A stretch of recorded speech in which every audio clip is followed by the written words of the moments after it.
Hello, it's Philip Taylor speaking from Richmond Green Chambers in London.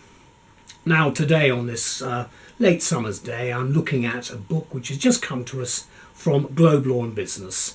A big thank you to Sean and Nicola at Globe Law for this new book. It's the Partner Remuneration Handbook.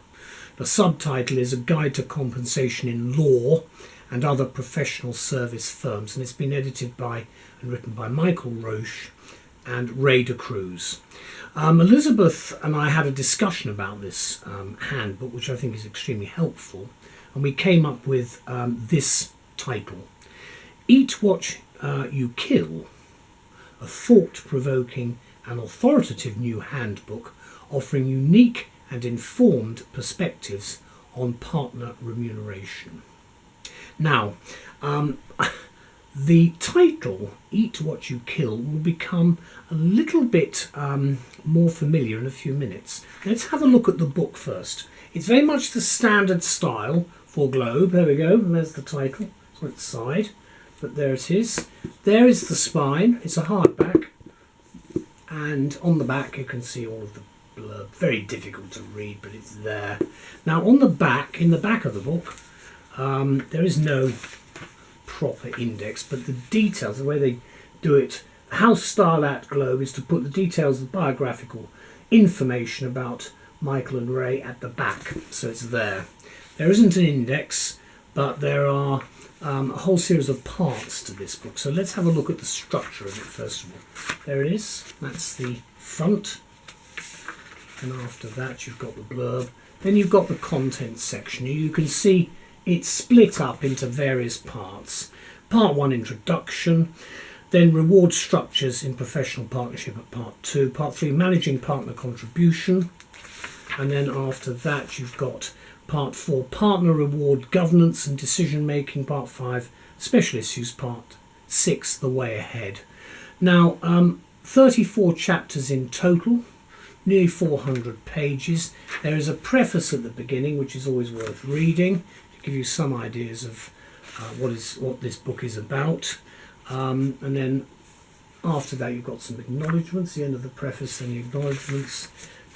Then we go straight into the book, and you can see you've got a number of, effectively some paragraph numbering, and you've got footnotes, so quite a lot of footnotes as you go through the book. And you've also got, again, some figures, some actual diagrams and so forth, and tables all the way through. And you can see, again, you can see another one there. You can see how it runs through really quite helpfully for the business model, if you like, the concept that you have and the processes that you have concerning remuneration. So what do we say about this? Well, we start with an anecdote.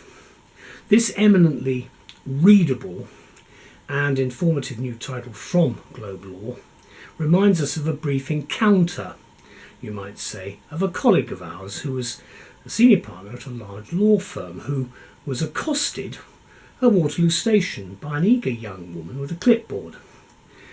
"What sex is your partner?" she asked. "I have 50 partners," was his answer, "and they're all male." Now don't get worried. Still clutching her clipboard, eager clipboard clutcher beat a hasty retreat. Now you can see what the issue is, because this was the old days before COVID. But in the here and now, particularly post-COVID generation, a number of changes, some subtle, some not, have emerged in what the authors of this handbook refer to as partnership ethos and culture. And most importantly, of course, remuneration. Now I say that because attitudes are changing. They were changing in the last century when I was called to the bar. The bar that I was called to is very different from the bar today, for instance, and although there are policies, there are ethics and everything else, there is a very different approach by a new generation of people, and that's going to change again as the century unfolds. Now the two authors, Michael Roch and Ray de Cruz, have reminded us, quote, that the world of law firm remuneration is full of surprises. That, of course, is an amiable and well-informed understatement based on some 20 years' experience involving intensive analysis of remuneration issues across a wide spectrum of partnerships, from law firms certainly to accountancy and technology partnerships and many more. And their common denominator, I think, is money, specifically remuneration, which, depending on a number of factors, can either encourage and motivate or demotivate and deter, because money is one of those unfortunate areas which brings up a lot of emotion. Now, partnership compensation, or partner compensation rather, as I should say, as the authors point out, has the potential to make a difference on how well a partnership competes, how partnership results are evaluated and rewarded, and how the firm's partner compensation system can serve as a means to compete against other firms. Successful partnerships, of course, are resilient, say the authors, ever alert to changes in national and international business landscapes, and of course ever sensitive to the need to adapt and prosper. And that's exactly where we are at the moment. We're on the cusp of very big things happening. We've got, as I record this, we have a new head of state here, King Charles III. We also have something else. We have the end, hopefully, of COVID, the final death throes of our relationship post-Brexit with the European Union, and a very different approach probably, with much more emphasis on artificial intelligence and computer systems for the future. So it means the workforce is going to be different. The issues and the people don't change that much. The processes will change, but people and attitudes don't really. And I find that reading, say, case law from 100 years ago, where they may be a bit more pedantic, they may be a bit more pompous, but the same characteristics are there. They haven't changed. Now, the book is divided into 7 parts, all of which provide lucid information and certainly topical advice on varied and often complex remuneration issues, while at the same time revealing the book's global orientation, because we are in a global market. Some people don't realise the full extent of that even now, but we are.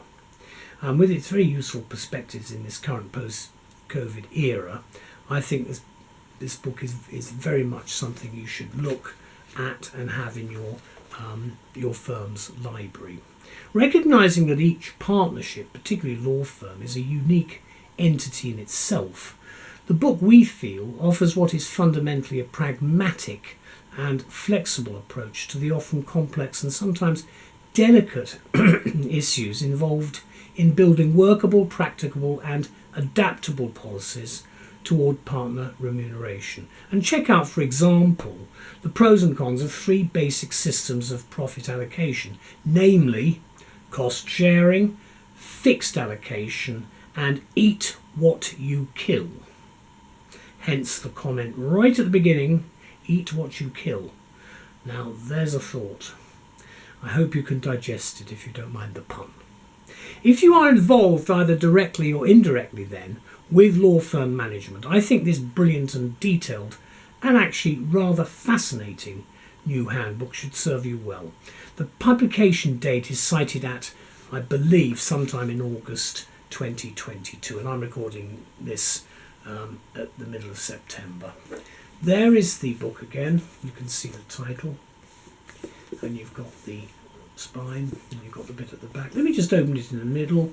Just opening it up. Chapter 17, addressing underperformance. That, of course, controversial area, because there are going to be people who do not perform as well as you'd like them to. So, alas, their performance package is not going to be as strong as perhaps others. You can see from this, you've got the paragraph numbering there. You've also got the footnotes at the bottom.